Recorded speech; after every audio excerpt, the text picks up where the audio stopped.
Bonjour Monsieur le Premier ministre, Mesdames, Messieurs, bonjour, je suis Patrick Donte. J'ai une question en fait, comme l'a indiqué le monsieur tout à l'heure, je pense qu'on ferait mieux de porter ce débat sur des questions qui nous concernent tous. La première chose, c'est peut-être une réflexion sur ce mouvement des Gilets jaunes, et à savoir que pour ce gouvernement, comme pour nous, on devrait en retenir le fait qu'on est face à l'impuissance populaire.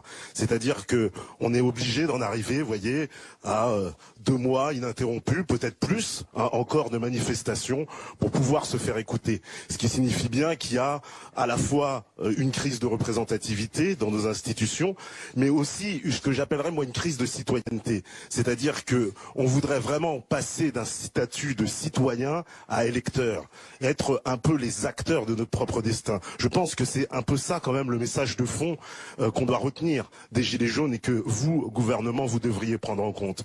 On a très peu de temps, donc je n'aurai que 2 questions essentielles à vous poser.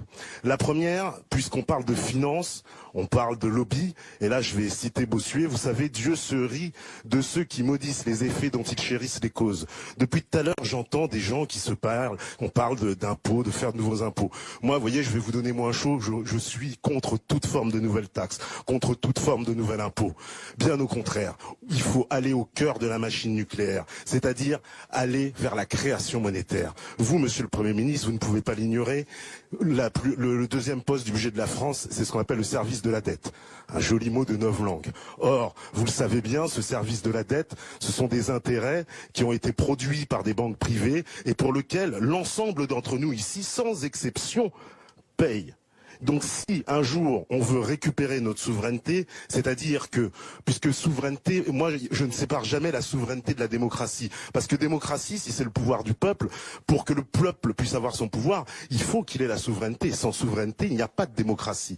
Donc la question essentielle, c'est de revenir à cette souveraineté. Et pour en revenir, évidemment, cela passe par l'abrogation de la loi de 1973, par l'abrogation de l'article 104 du traité de Maastricht, ou de l'article 123 du traité de Lisbonne, qui, vous le savez bien, nous empêche et empêche la Banque de France d'avoir son propre financement. Ce qui serait la solution pour, vous voyez, tous ces financements que tout le monde demande pour des EHPAD, pour le service public, etc.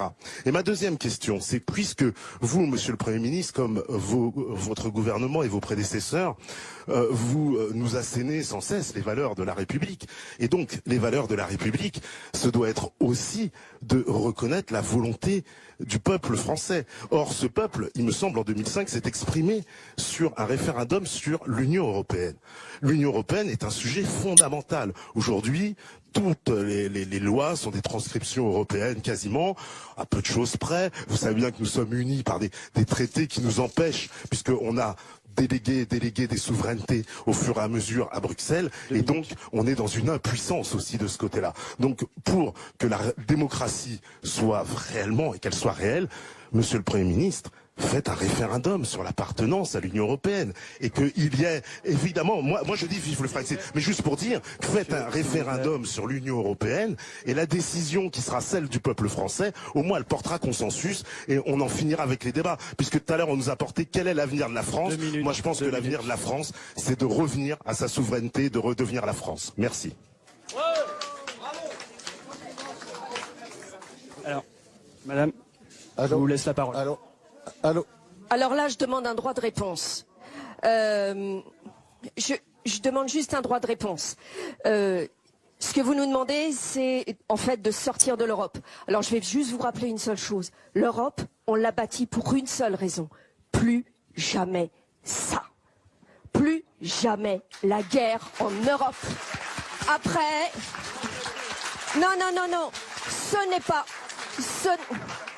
Ce n'est pas de l'émotion, c'est une construction politique que l'économie a ensuite rectifié. Mais c'est d'abord un projet politique.